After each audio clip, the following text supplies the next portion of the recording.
All right, good morning, everybody. You are here with Bright Lights in our Make a Pioneer Ragdoll Flipside Camp. My name is Renee, and I'm the Education Coordinator for Bright Lights. I'll be serving as your host, and my friends Lori and Megan will also be helping with hosting duties. I want to cover a few items before we get started, and then I will turn this over to Miss Kristin so the fun can begin. Remember, because we're in a webinar format, we can't see your picture or hear you, but don't worry, that's how it's supposed to be. However, if you want to ask a question or reply to a question, you'll want to use the chat feature at the bottom of your screen. Just type your question or comment in the box, and then we will see it and ask Ms. Kristin, or we will reply to you. We'll get your question answered. I also want to let you know that we're recording the session. We will have a link in a few days on our YouTube channel to this camp so you can watch it again, or new people can watch it later on. Finally, we'd like to thank Black Hills Energy for supporting Bright Lights and generously sponsoring our Flipside camps this summer. And with that, I would like to turn things over to Miss Kristin so that we can learn more about Laura Ingalls Wilder and all of the cool things that she did and learned. And good morning, Miss Kristin. We're glad you're here. Good morning. I'm Meyer, and I'm an avid reader. And when I was younger and still today, some of my favorite books were written by Laura Ingalls Wilder. I have my set up there, and they're all chapter books. And Laura taught to children and wrote specially for children how to be a pioneer. I'm going to take off my sunbonnet so you can see me a little bit better, but that is something a pioneer girl would have worn to keep the sun off of her face. Laura was born on February 7th, 1867 in Wisconsin. And then she died in 1957 in Missouri. So she was 90 when she died. And this map shows different places in her life. If you see New York on here, she never went there, but that's where her husband was born. He was 10 years older. If you see California or Texas, she might have visited there, but that's where her daughter lived. She never had any grandchildren. And much of her time was spent as a pioneer in South Dakota when it was called Dakota Territory. Now, I have visited the Wisconsin site. A replica of her log cabin is there. I have visited the Dakota site, and there is a house still there that she lived in. I have not been to Mansfield, Missouri yet. I want to do that at some point.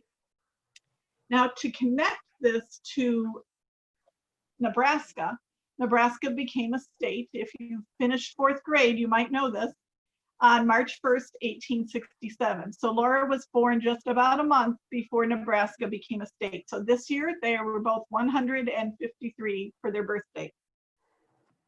Laura did not publish her first book until she was 65 years old.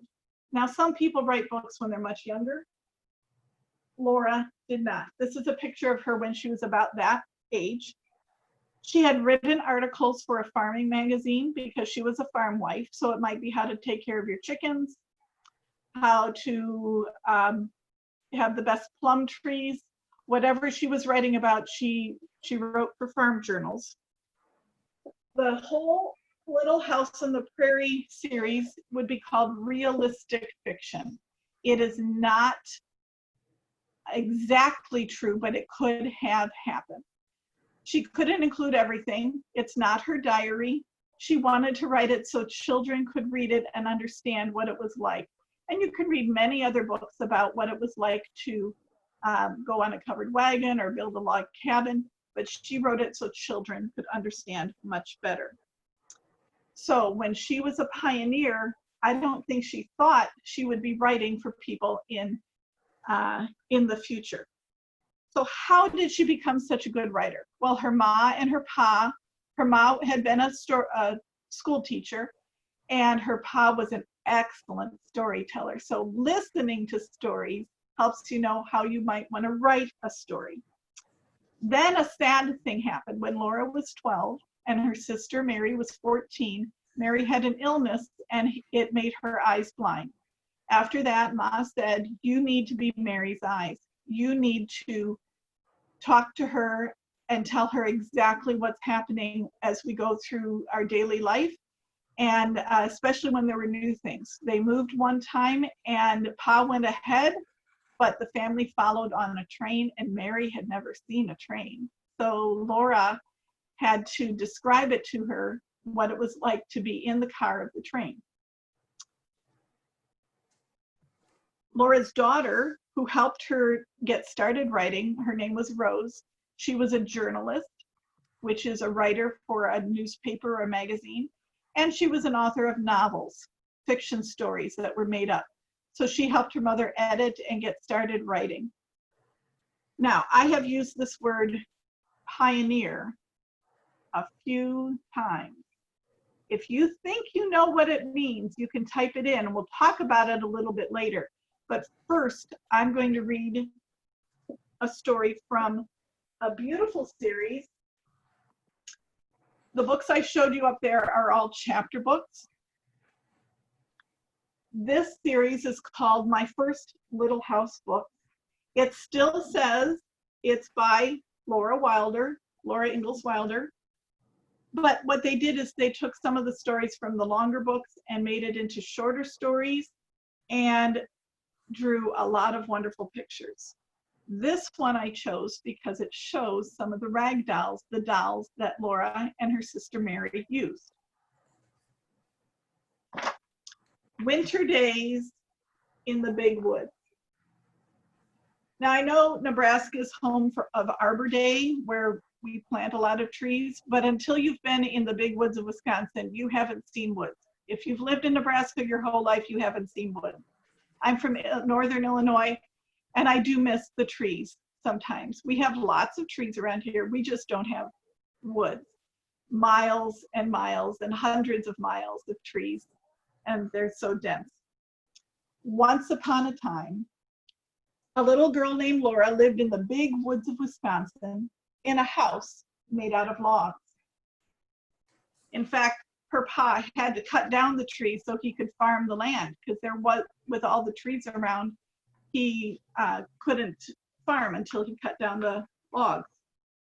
Laura lived in the house with her pa, her ma, her big sister Mary, her little sister Carrie, and their good old bulldog, Jack. I'm thinking that most of you don't call your parents pa and ma, but that's what they did at that time. Winter was coming to the big woods. Soon the little house would be covered with snow. Pa went hunting every day so they would have meat during the long, cold winter.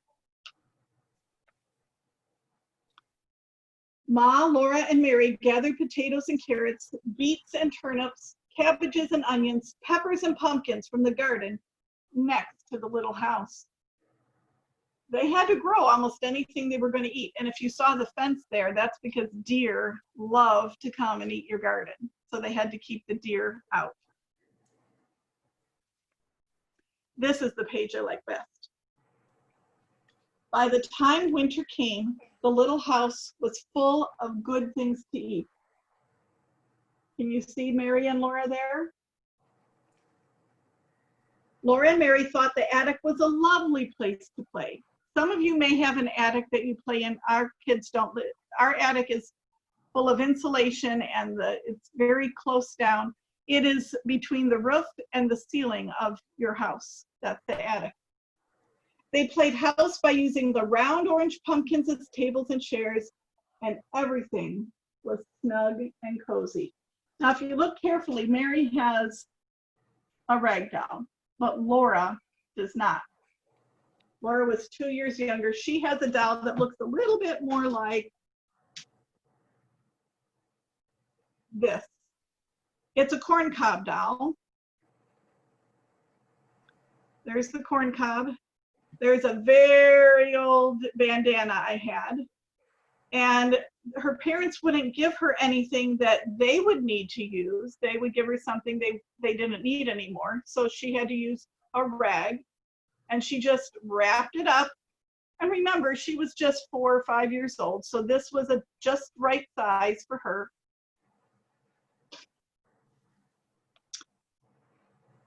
Soon the first snow came and it was very cold. In the mornings, the windows would be covered with frost. Ma said Jack Frost had come in the night and made the pictures while everyone was asleep. Laura and Mary were allowed to use Ma's thimble to make pretty patterns of circles in the frost. A thimble is a piece of metal or leather you put on your finger, and it helps you when you're sewing to push the needle through. In the mornings, Mary and Laura helped Ma wash the dishes and make the bed. After this was done, Ma began the work for that day. Each day had its own proper work. Here is the same. Wash on Monday, iron on Tuesday, mend on Wednesday, churn on Thursday, clean on Friday, bake on Saturday, rest on Sunday. Now, which day would you like best of all? Miss Kristin, Laura. I'm going to jump in here. I like the baking day. And I think that's what Laura's going to say. She liked churning and baking days best of all. Churning, here's a picture of churning. In that churn would be the cream from the top of the milk. When you drink milk, you might drink whole milk, which is creamier than skim milk. And if you take the cream and you move it around, and we do this if you come to my Bright Lights class on site, if you shake up the cream, it will turn into whipped cream. And then if you keep shaking it, it will turn into butter and buttermilk. Mary could sometimes churn while Ma rested, but Laura was still too little. I forgot to look up how tall Laura was, but I don't think she was even 5 foot tall when she was an adult. On Saturdays, Ma made the bread. Laura and Mary each had a piece of dough to make a little loaf. Ma even gave them a bit of cookie dough to make little cookies. And behind them, do you see that stove? I have one back here, way up there. It was my grandmother's stove, doll stove, when she was little. She was born in 1896, so this would have been about 100 years ago. Well, more than 100 years ago when she had that as a child. Here's another type of doll that Laura and Mary and Ma worked with. After the day's work was done, Ma would sometimes cut out paper dolls for Mary and Laura to play with. She drew faces on with pencil and cut dresses, hats, and ribbons out of colored paper so that Mary and Laura could dress their dolls beautifully. If you've ever worked with paper dolls, the dresses have a little tab to hold it on to the side of the shoulder. And there is a set of Little House on the Prairie paper dolls out there. I just haven't purchased them yet. But the best time of all was at night when Pa came home.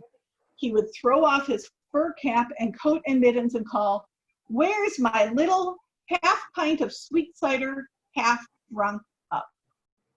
That was Laura, because she was so small. Sometimes Pa would take down his fiddle, that's a violin, and sing. Pa would keep time with his foot. Laura and Mary would clap their hands to the music when he sang, "Yankee Doodle went to town, he wore his striped trousers, he swore he couldn't see the town. There were so many houses." And there's the baby, and there's the dog, singing along. Other times, Pa would tell stories. When Laura and Mary begged him for a story, he would take them on his knees and tickle their faces with his beard until they laughed out loud. His eyes were blue and merry. That means happy. Outside it was cold and snowy, but the little log cabin was snug and cozy. Pa, Ma, Laura, Mary, Carrie, and their bulldog Jack were comfortable and happy in the little house in the big woods. Kristin, we have some comments from some of our friends on their favorite day. What day is their favorite day? Which would be your favorite day? Cleaning? Looks like Izzy likes baking, so does Addison. Caitlin likes baking and churning. I don't see one cleaning comment. Nobody wants to do washing, ironing, and cleaning, I know. And that just, Either. they knew they could do each job on the day it was set. Now, if an emergency came up, you would clean something up, but that's how they could do it. How about any ideas about what a pioneer is? Oh, we had an answer on that. Let me get back up to that question. And let's see. A pioneer, this is from Caitlin. A pioneer is one of the people that settled the land. Mm-hmm. Here's what the dictionary, anymore? Nope, I think that's it. Okay. One thing I think of as a pioneer is the first to settle in a territory. Just somebody who was there at the beginning. But here's one I want you to think of. And oh, well, nowadays we might say, who will be a pioneer in Mars or on the moon if we ever settle on the moon or in Mars? But here's one I want you to think of for yourself personally, a person or group that helps open a new line of thought or activity or a new method or technical development. So somebody had to be a pioneer for cell phones. Somebody had to be a pioneer for cars. Somebody had to be a pioneer for airplane travel. Somebody had to be a pioneer for certain types of medicine. So you don't have to just be a pioneer to a new territory. It could physically as a piece of land. It could be something else that you could be a pioneer in your own life. And the man who helped put together television waves thought of it while he was plowing back and forth and back and forth. And that's how some of the television waves come to the television at first. It went back and forth. But by doing something so slow and methodical, he got a new idea. Well, let's get down to making rag dolls. Oh, I wanted to show you one more thing. The pioneers, many of them traveled in a covered wagon. This is on the website. And if you want to color it in and fill it in, you could do it two ways. One would be researching and finding all the things that Laura and her family would have taken, a barrel or a tub or oxen or whatever they would have taken. Or you could fill it in as if you were traveling nowadays. Would you take a doll? Would you take your pet? Would you take your favorite blanket? What would you bring personally if you had to travel? And remember, everything they put on there weighed something. So the lighter things would be better. And that's why we're making rag dolls, because they aren't very heavy. So Laura had her corncob doll. I cheated a little bit. I took this corncob from a squirrel, or after a squirrel was done, from a neighbor's yard. They had it there left over. But if you eat corn on the cob, after you're done eating it or cutting the kernels off, you can scrub it really well, and it will take several days or a week to dry out. Make sure it's very dried out before you use it. Now, I talked a little bit about in the preparation that we're going to make a doll that might be a superhero. So when I made this corncob doll, I made a second one. Oh. See, it has kind of a ninja mask on it. Yes. Super corncob man. Super corncob man. A super corn husker, I don't know. There you go. There is a way to make a corn husk doll. I have not done that, but that would be appropriate here in Nebraska. So some of the supplies I asked you to have were scissors, and hopefully it's scissors that can help cut cloth. Sometimes kids' scissors don't cut cloth, and the cloth I hope you have is pretty thin. The thicker was harder. I did try cutting out a piece of t-shirt, and it was an old t-shirt, but it's still thicker than my than the other cloth I had, but a t-shirt might work. I went to Walmart and I got a 6-pack of men's handkerchiefs. So here's the handkerchief, and you might see that it's kind of stiff before I washed it. And here is what it looks like after I washed it. It feels much softer, much softer. So that was one size I found. I found a bandana finally at Super Saver, although they're back at Walmart now. This one is much bigger. So it's going to make a bigger doll if I use that. I had made these dolls a while ago and I had used smaller cloth. So here's a smaller one, that's a boy. And here's a smaller one, that's a girl. Cute. And so depending on what size you start with will depend on the size of the doll you end with. So you have cloth, you can have some cotton balls or some cut up pieces of cloth if you didn't have any cotton balls handy. You have yarn. And if you cut the yarn, I would say cut it longer rather than shorter. If you cut it too short, it's very hard to tie. And you can always cut off the ends once you've done tying it. So all of this you can kind of color coordinate or just use whatever yarn or cloth you have or string you have. If you have the type of cloth that is woven rather than knit, more like a dress shirt, not like a t-shirt, and you have a pair of scissors and you clip just a little bit into it, you can then usually rip it.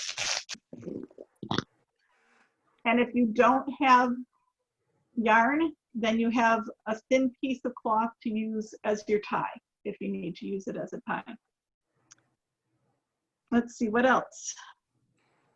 A ruler. The ruler isn't really necessary because you can eyeball it if you want to make it just about right, but if you're very particular, you can make it exactly a square or rectangle.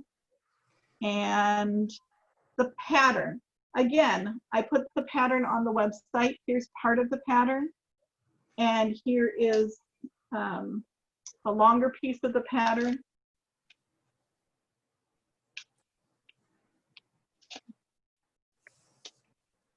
This is what it looks like on the website. Basically, you need something long and narrow and something a little shorter and more rectangular. Not such a long rectangle, but a shorter one. And again, it's not as exact because it's a soft sculpture doll. It's not particular. I'm going to show you these rag dolls over here for a minute. Oh. My Raggedy Ann. And she was cut out of a form and then stuck. And that's similar to what Mary would have had. This is a bigger one I found. I've only had her about a year. Oh, said she's got a bonnet like you were wearing. She has a bonnet.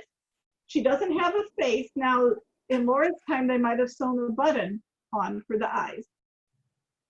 And I may do that. She has little pantaloons. And she has her dress, and then she has what we would call a pinafore or an apron on. Those are much harder to make. They take time, and you're sewing around all the curves. Today will not take that amount of time at all. So choose your fabric. I'm going to choose the white fabric. And we're going to look for the middle. So take two corners and fold them together and you will see the middle. Or you can just eyeball the middle. And I'm going to set this down on my table and try to move the camera so you can see it. I'm going to take my cotton balls. 3 or 4 is about enough. If you have a bigger piece of fabric, you might need a little bit more. And if you don't tie the string too tight and you want to change it, you can untie it, or you can always snip it and retie it later. So we're going to put it in the middle of the fabric, just a few inches down. Let's see. There we go. Because you're going to fold it over. And you'll have that lump in the middle of the fabric, not at one end or the other, but in the middle. And you'll have an edge there. And when you gather it up, you'll have the head. Okay, so Kristin, so I'm Yeah. can you show where you put the cotton ball one more time? the cotton ball, and I know it's kind of white on white. Here, I'll do it on the red one Oh, good. Yeah, that might help so me. that you can see a little bit better. Yeah. Here's the middle. Okay. So I'm doing it a little bit down because I'm going to fold it over. Got it. Okay, now I'm with you. Yeah, white on white doesn't show as well, but I'm going to go back to the white one and fold it over. Yeah. And then you gather it up. It's going to look like a little ghost. Oh, I see. But gather it up, and it can sit there for a minute while you take your piece of yarn.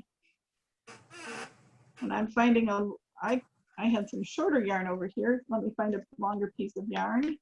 I had to improvise a little bit. I didn't have fabric, I had a sheet.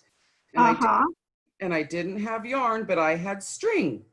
Well, an old pillowcase, an old sheet, a nice shirt that dad can't use anymore, or somebody can't use anymore that has a print that you like, you can cut up with permission. So you're going to take this and you want to tie, you can put your yarn underneath. Now my yarn can't be seen on my blue background here. You can put your yarn underneath and you're going to tie. When I tie, I hold the two ends and I crisscross them so they look like that. Yeah. Then I tuck one under. And I have a trick I learned. Tuck it under again. Oh. And then pull it tight. If you do that, and I do that on my shoelaces too. If you do that and you just pull it, it won't come undone as fast. Yeah. But you can still pull it out if you want to. It will hold it a little bit tighter. So here we have the doll. And then to tie it permanently, you can cross them again and tuck under and tuck under. Perfect. Tight. So then we have just the doll. And I guess you could use this as a doll if you really wanted to. But we're going to make arms and legs. Yay. Here's what it's going to look like in just a minute. We have two arms over here.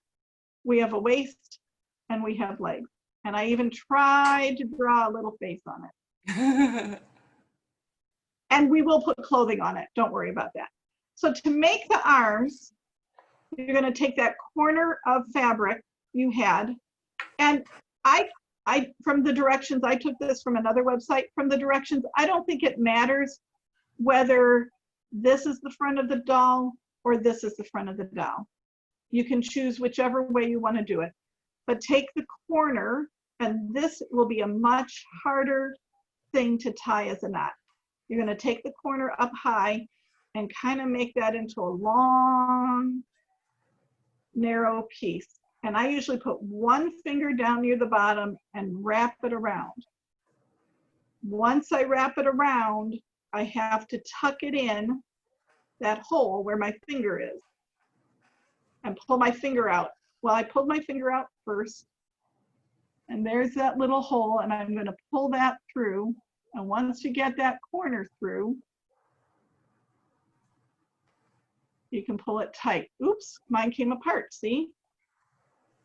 Not always as easy as it looks. That's why the fabric you choose should be thinner rather than thicker. You can't do this with fleece. You can't do this with corduroy. It wouldn't work. And then I have one arm, his or her arm. I hope we have some boys out there. I always like having boys in my clubs making these things. One time when we made these, I had a boy who chose a red bandana. Then he chose blue covering, and this doll really looked like Spider-Man. It really did. Oh. Just because of the colors he chose. I'm now going to do that. I have one arm. I'm going to do that with the second arm. I'm going to put my, gather it down and wrap it around my finger. And when you pull your finger out, if you hold it there, the hole will still be there. And then you have to squeeze that little end into it. This may be something even adults have, and I lost it again. This may be something even adults have a little hard time doing. I will show you a second option for those of you who might have these tiny little hair bands at home. They're little ponytail bands. Yeah. You could just put that around to make a little arm, a little hand. Or if you choose, you could take a piece of yarn and tie it around and then snip off the ends.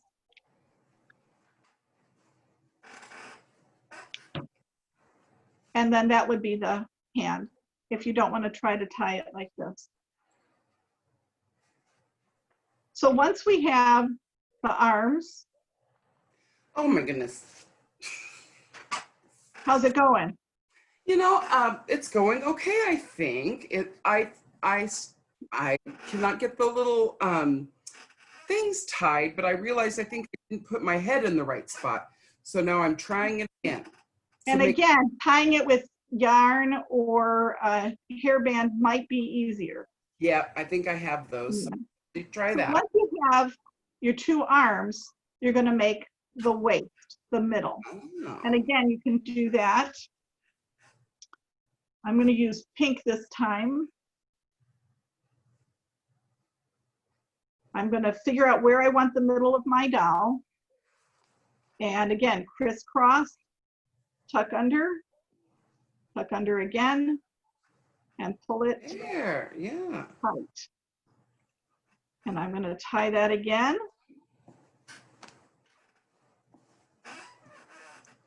Now you might have to, depending on how you gathered it, you're going to want to spread the bottom out fully like that, because we're going to find out how to make legs. If you want your doll to have legs, I'll show you. If you just want a doll with a skirt like this, you can just leave it like that. But whether it's a boy doll or a girl doll, you might want to make legs. And again, we're going to find the middle. We're going to take the two corners, pull them together,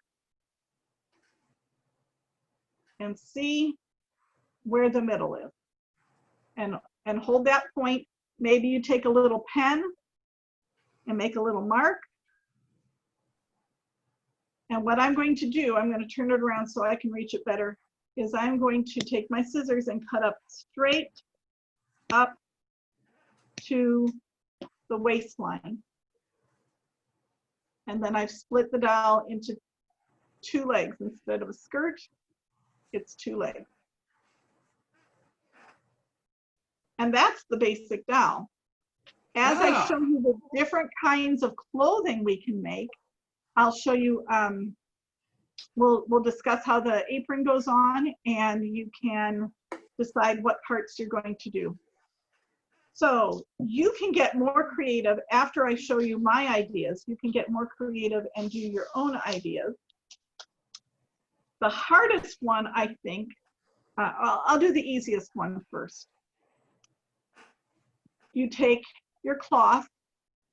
I just have the simple rectangle here. Yeah. And the lines I showed on the pattern show cutting up the side and cutting up this side. And that's what I'm going to do right now. I start at the bottom. It's about a ½ an inch away. Oops, I didn't cut straight, but that's okay. It will work. Just don't cut all the way to the top.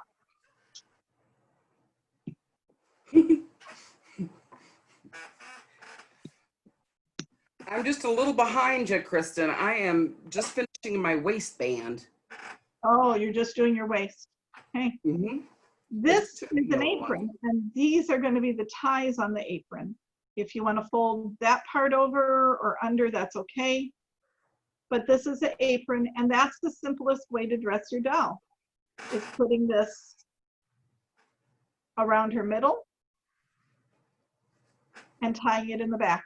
That's a very simple apron. Oh, that's cute. If you want to get a little more fancy, do you remember that my doll had a pinafore on, something to protect her front if you're baking, if you're cleaning, and you only have 2 dresses to wear, you have your apron on so you don't get a mess on your dress. So this is a little more complicated. So you have the apron on the front and the ties to the side, but you're going to cross it around the back and over her shoulder. And the other one across the back and over her shoulder. Cute. And then she'll have more of a bib on her front. Yes. So I crossed it over her back, I crossed it over her front.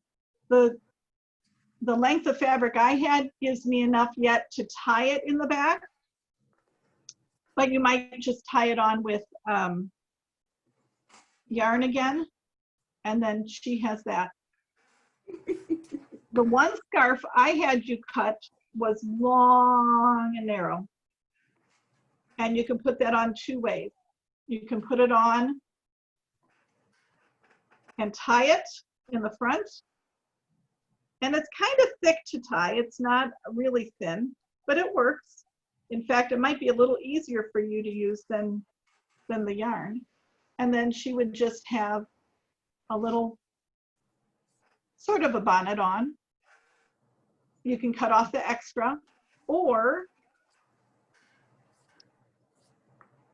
you can just put it around her head and use yarn again to hold it on, so you don't have that big bulky piece that's tied around the front. And you My can other doll I had done as a sample, yeah.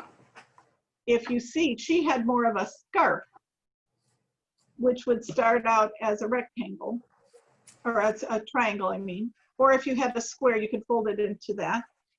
And this one, then if I tied it around her front, and then she'd have that all on her back. Oops, I had it on backwards. There we go. Cute. The most complicated one was from the website I got this idea from, and I'm going to see if I can try it. It's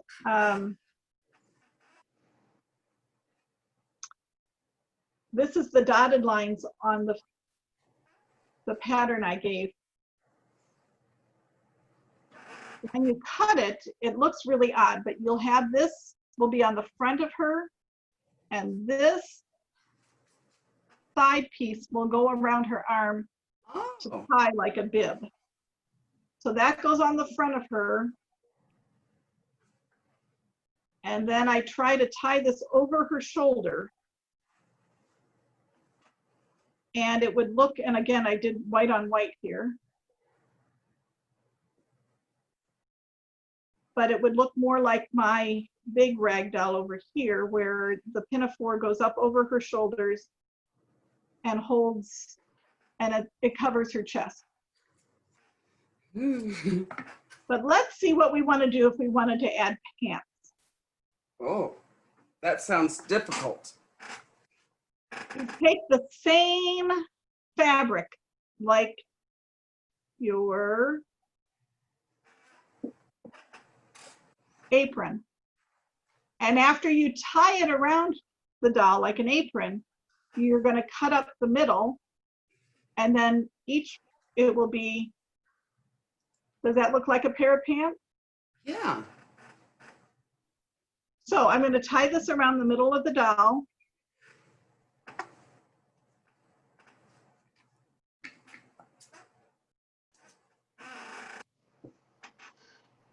And in fact, I might make this look more like overalls. Have you ever seen Oshkosh Bagosh overalls? Where they go across, they usually have buckles up here. And I'm going to tie that. Do you see how I crisscrossed it? Yeah. I crisscrossed it on the back.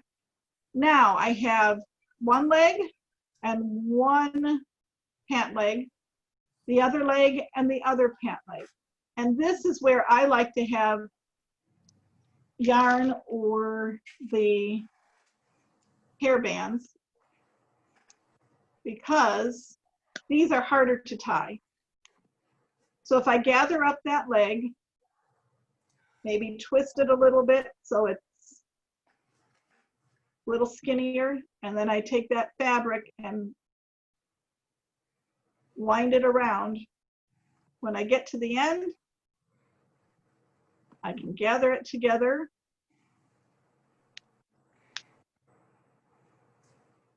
Oh, his pants are falling down. I didn't tie the middle tight enough.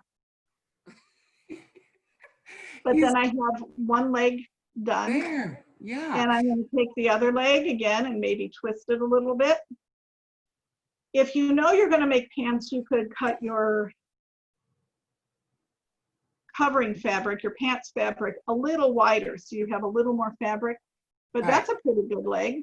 That looks good. Someone is asking, Kristin, if you can make feet. Well, you could tie the feet just like you tied the arms. Okay. So let's say I'm using this rubber band. I'm going to put it up where the knee might be. And then Okay. at the end, I can tie it and make feet. Cool. But if I'm trying to think how you could make little shoes to slide on That'd be fun. out of felt or something. Yeah. Well, But yes, I tied little feet. Now, I will tell you, when you're ready to make a face on here, you don't want to use washable marker because it can fade. And I would practice on a piece of fabric before you do it, because sometimes when you put a marker on fabric, the fabric soaks it up and it spreads much wider than you want it to be. So I'm going to try to make a mouth. That's not too bad. And then you get one eye that looks a little big and one eye that looks a little small. So I'm going to try to do. But remember, oops.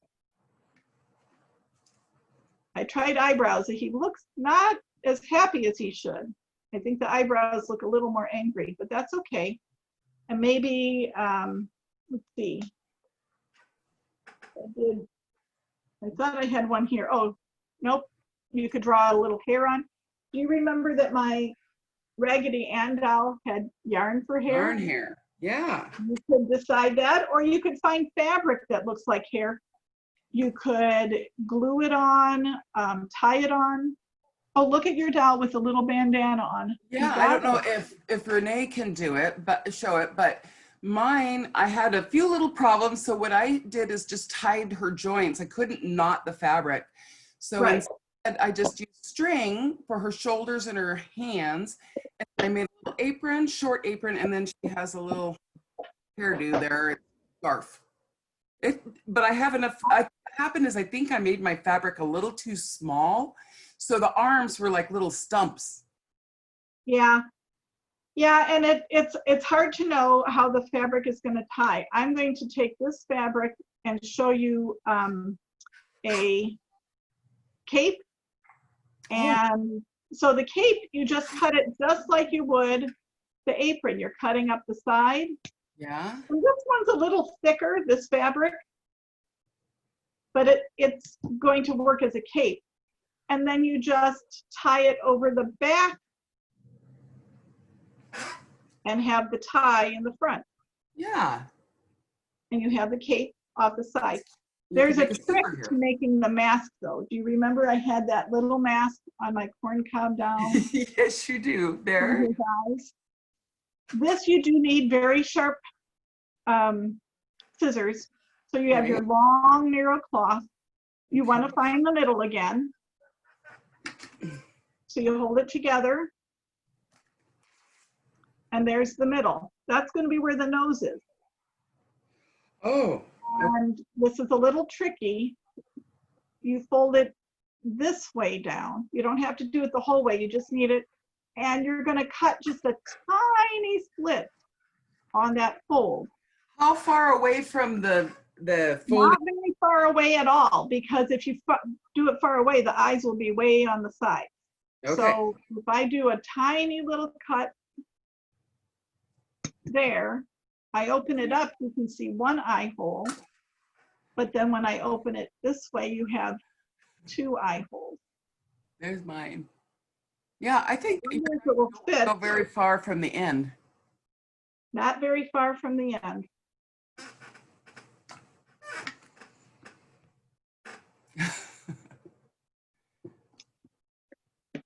I'll let you think more about how you might want to do your rag dolls. I have a new activity that has to do with our chores of the week. Somebody gave me a beautiful gift of embroidered dish towels. And embroidery cloth is thicker than regular thread. I feel like I'm tilted here. And so when you sew with it, you can make lines, kind of like you're drawing with the thread. So if you remember, the chores of the week went like this: wash on Monday, iron on Tuesday, mend on Wednesday, that means to fix something, churn on Thursday, clean on Friday, bake on Saturday, and rest on Sunday. Now, sorry, going a little crooked. I have these dishcloths for the whole week. Now, my week didn't include churning. It included this one, which we would call marketing or going to the store. Oh, there's a list. That one has a list. She has a list and she has a basket. And they all wear these bonnets. You never see their faces. Where Laura lived in the big woods of Wisconsin, the store was several miles away, and she didn't go to the store till she was 5 or 6 years old. She wasn't, it was Pa who made that long trip. It was a day-long trip. So I'm going to show you these dish towels in a random order. And as you look at it, you think what they're going to be, and then we'll go through them in order and see if you got them right. So this is just random order. These young ladies have a broom, Oh, and a dustpan. If you don't know how to use a broom, that's a good skill to learn this summer. It takes a little work. These ladies have a tub and a line for hanging out clothes. some tiny clothespins I see. Yes. Very tiny clothespins. Okay. I like to see the designs that they put on the dresses. That one was blue and white. These ladies are looking at a book that says hymns. Hymns. Okay.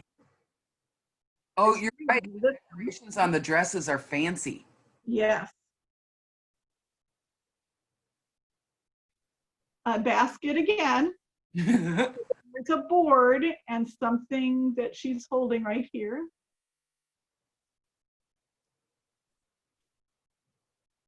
I see a cat in this one. They're bending over. Down here is a spool of thread.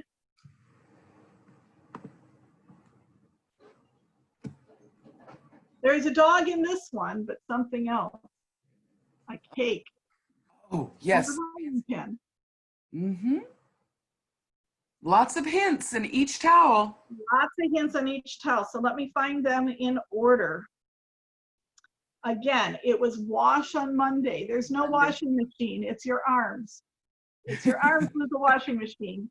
And no dryer. You had to put it out on the clothesline for the dryer. Wash on Monday.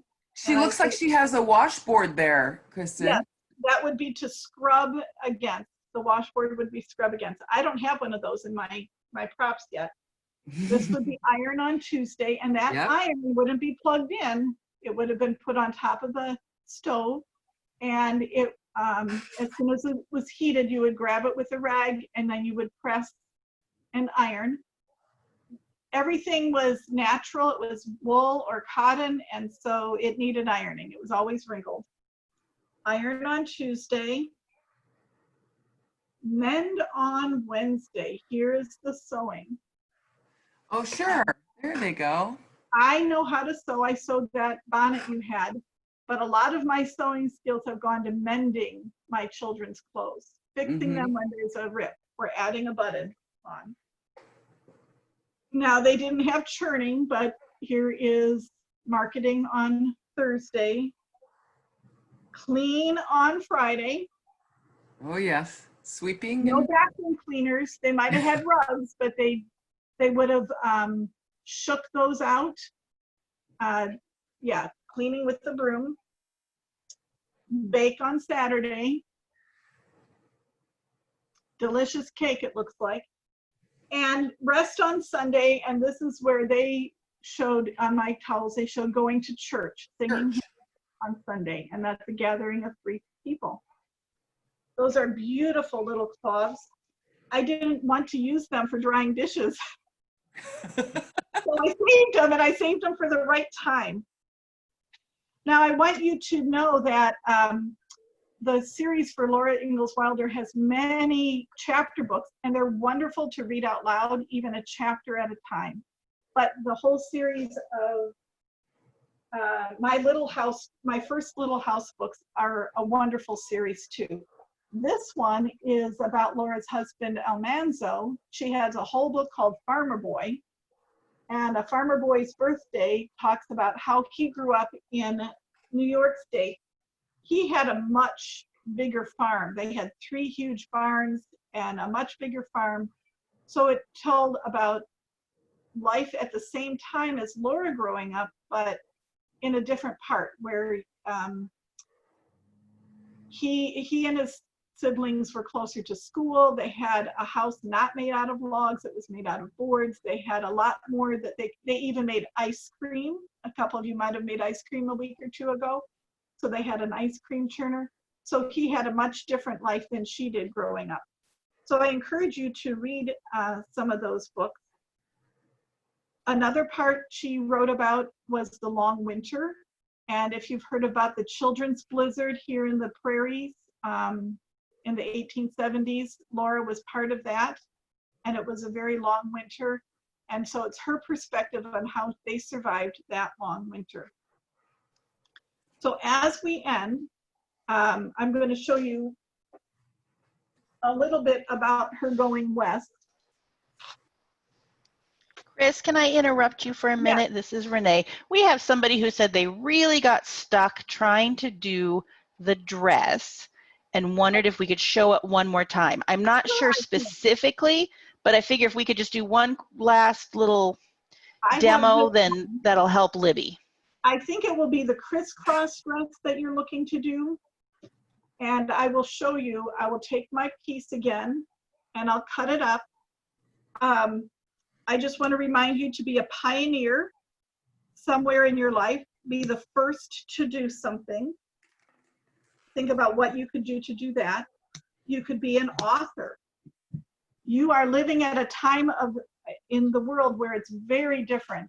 And writing about your life growing up amongst COVID or living in Lincoln, Nebraska, you could write something that nobody else could write because it's your life. So if we're going to just put, this is one way of doing it, put this around her, and you can do it 2 ways. If I tied it, I'm just going to tie it, and that might be the easiest. Tie it first. So I just have a simple dress, an apron. You can take your ties and cross them across her front. And that would cover her front. And then tie it in the back.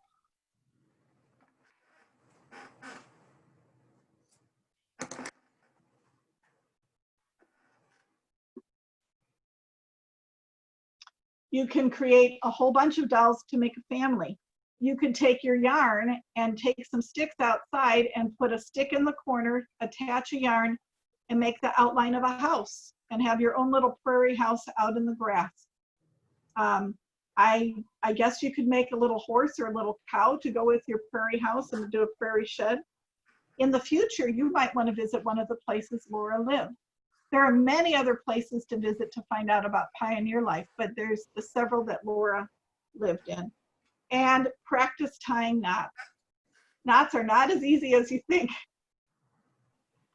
If she was looking to try the dress that tied over the shoulders,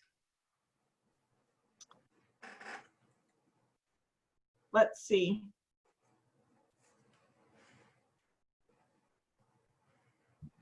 This is it. And it's hard because it's white on white.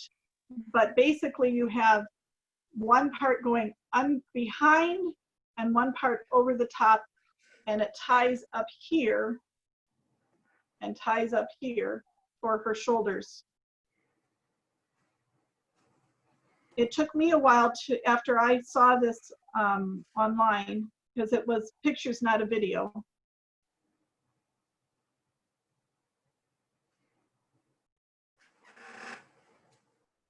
And you also have your covered wagon you can print out and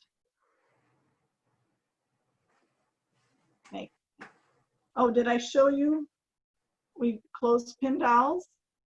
Oh, that's fun. This is something my mom would make. You might be able to find a clothespin like this. And I just cut a hole in the center and tied a piece of fabric around it. That's a tiny little doll. You have to, and you might be able to get a little more creative if you have hot glue or have a few little sewing skills. But I guess you could even make this into a little ninja with a mask too. It'd be very small. These are easier to draw on. I had, now I don't know where it went.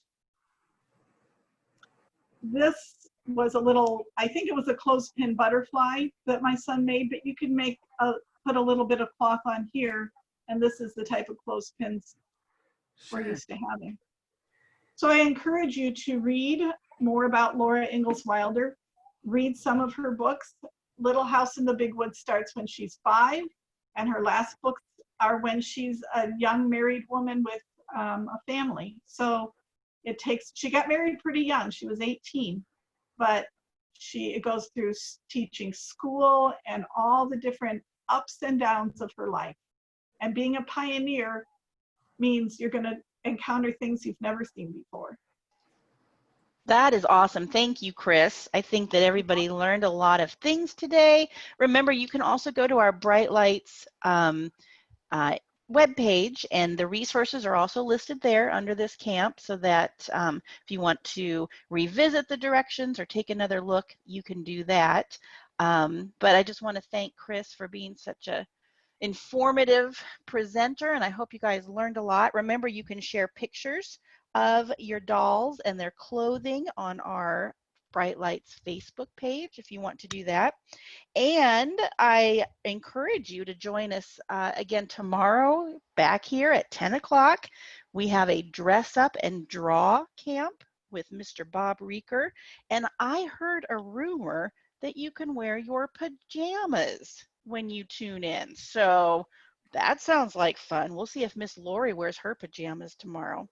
Remember to complete. I might. You think so? Okay, guys, you heard.